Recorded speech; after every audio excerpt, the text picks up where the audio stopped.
Hello students, welcome to our second part of brainstorming of the poem Indian Weavers by Sarojini Naidu.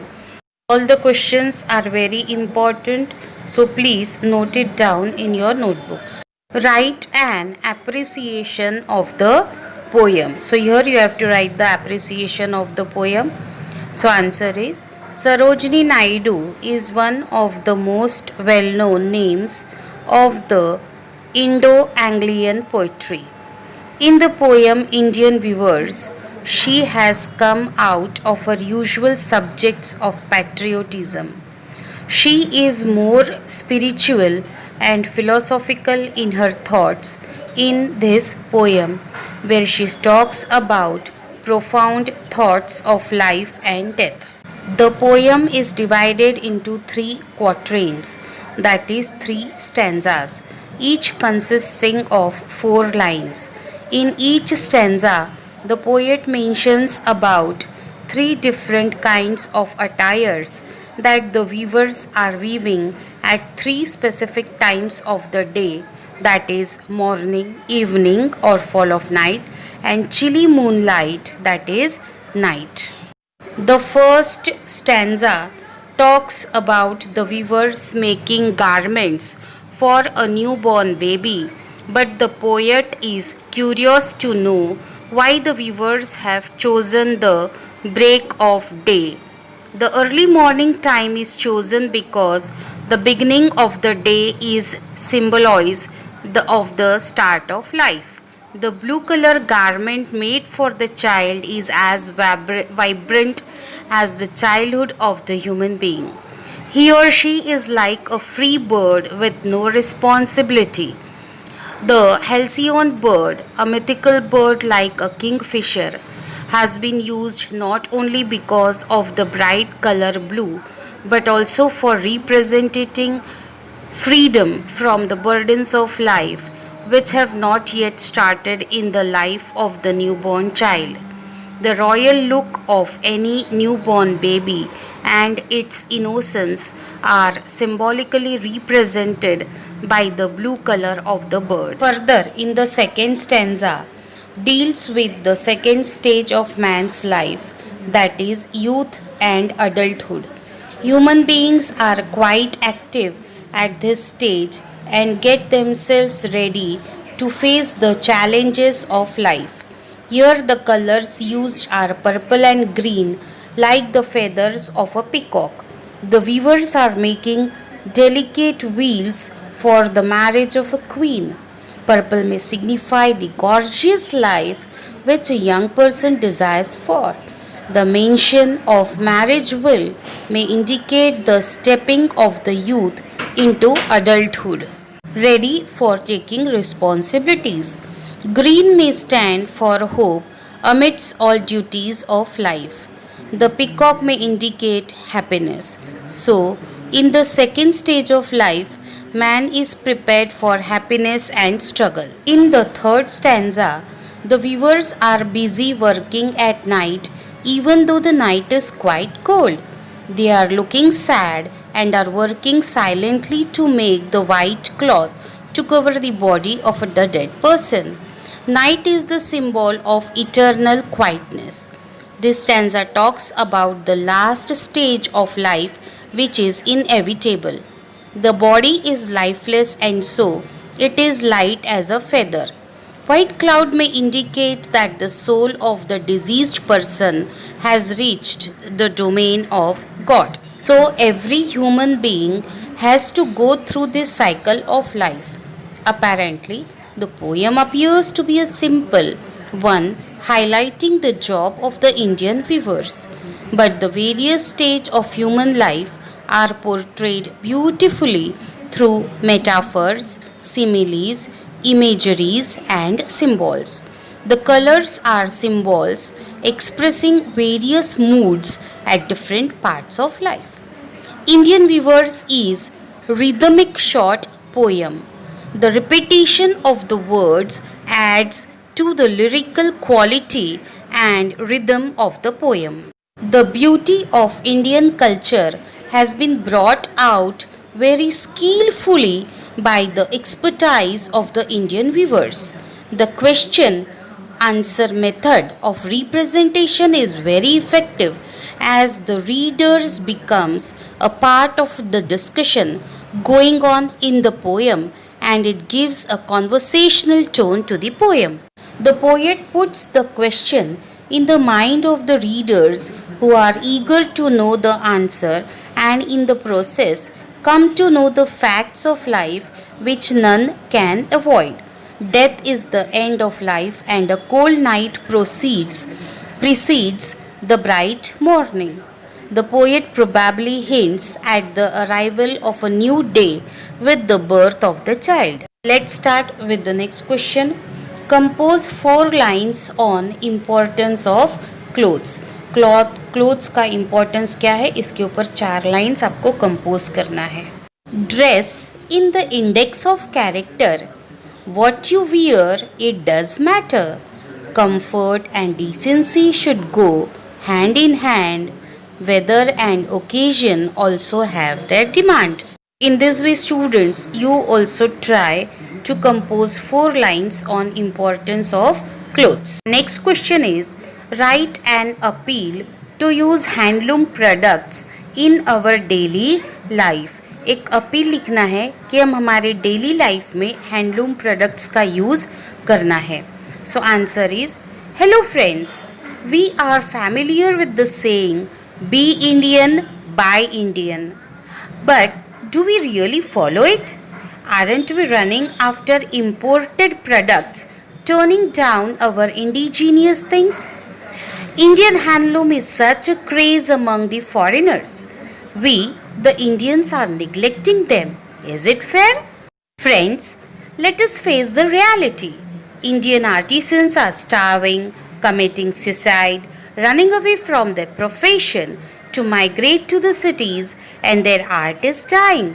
Aren't we responsible for killing their invaluable talents? We need to encourage them by buying their products and keep the flame of Indian handloom burning bright.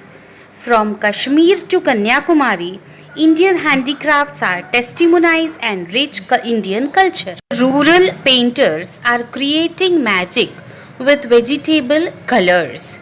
Indian fabric has so much of variety, and they also reflect our diverse culture. So friends, what are we waiting for? Our next purchase should be an Indian handloom product. Love Swadeshi, buy Swadeshi. So students, this is the form of appeal which we have to write. All these questions can be included in your grammar section. So please study it carefully. Next question. Visit a handloom factory near your locality and write a report of it. So this is the example of report writing, student. First of all, you have to give the heading in the middle of the page, like that I have given, visit to a handloom factory, and then you have to write the name of the reporter, because this is the report writing, and the place from where you are belonging. Now we will start writing the report. My visit to a handloom factory at Aurangabad, where the famous Paithani saris of Maharashtra are being made, was an eye-opener. I am always a big fan of Indian handloom. So, when I got a chance to visit the factory, I immediately grabbed the opportunity to know the industry in detail. Second paragraph. Many of the weavers are women who manage their household work as well as work in the factory quite efficiently. Beautiful saris are woven by these ladies with tasteful color combinations. I talked to one of the ladies and she made me understand how the loom works. Loom is thread. A handloom sari is usually woven on a shuttle pit loom made from ropes, wooden beams and poles. They use silk thread. They showed me the intricate design on the pallus, which are usually of scenes from nature. The process of thread dyeing and warping are outsourced, and the ladies do other jobs of sizing, attaching the weft, winding, and weaving. Both the husband and the wife from almost all the families of the weavers work in the factory.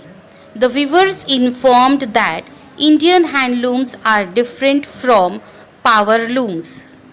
Motion of the handloom is operated by skillful hands without using any source of energy like electricity, water, air, or sun to drive the motion of the loom.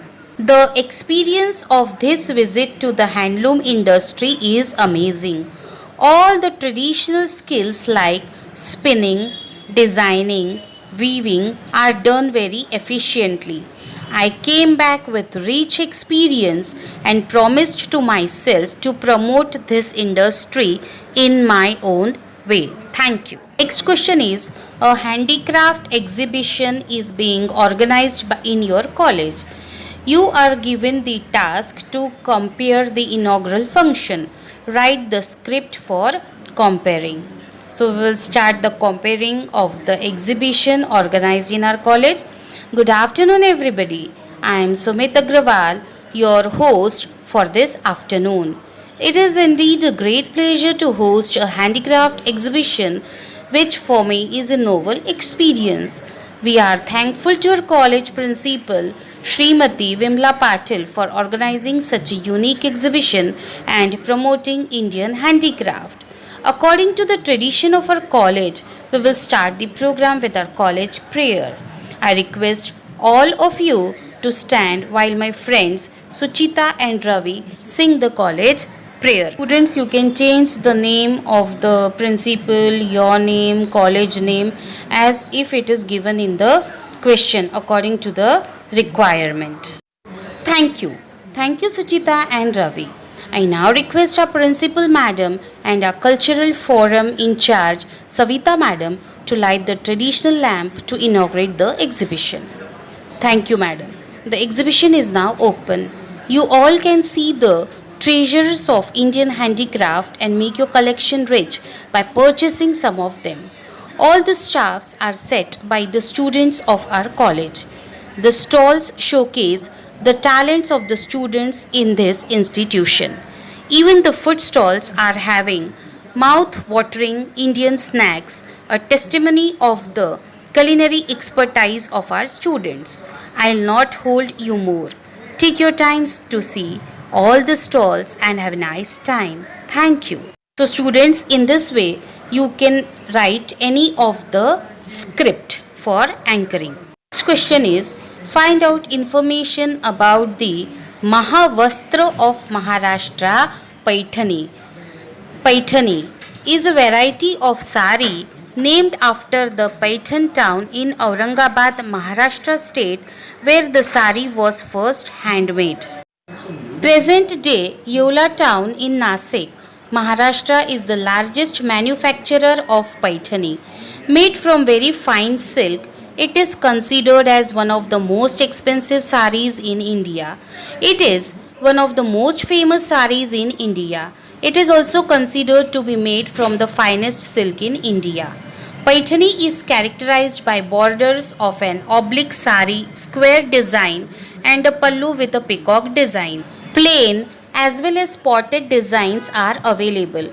Among other varieties, single colored and kaleidoscope colored designs are also popular. The kaleidoscopic effect is achieved by using one color for weaving lengthwise and another for weaving widthwise. So students, this was the information about the Mahavastra of Maharashtra, Paithani. All are understanding and getting to the informations provided through this video. Next question is, go to your college library and collect and read the poems written by Sarojini Naidu. It was said that her poetry was so beautiful it could also be sung. From 1905 to 1912, she wrote 3 collections of poems. The Golden Threshold brought her recognition as Bulbule Hind or Bharat Kokila, the Nightingale of India. So her works are In 1905, The Golden Threshold, published in the United Kingdom. 1912, The Bird of Time, Songs of Life, Death and the Spring, published in London. 1917, The Broken Wings, Songs of Love, Death and the Spring, including The Gift of India, first read in public in 1915. 1943, The Sceptred Flute, Songs of India, Allahabad, Kitabistan, posthumously published. 1961, The Feather of the Dawn, posthumously published, edited by her daughter Padmaja Naidu. In 1971, The Indian Weavers. So this was the information of the poems written by Sarojini Naidu. Hope students you have understood it very perfect. I, Brijal Nathwani from VMB College, wish you all the best. If you like, so please subscribe and share my channel Learn English. Thank you students. All these answers you please note it down in your notebooks. Thank you. Jai Swami Narayan.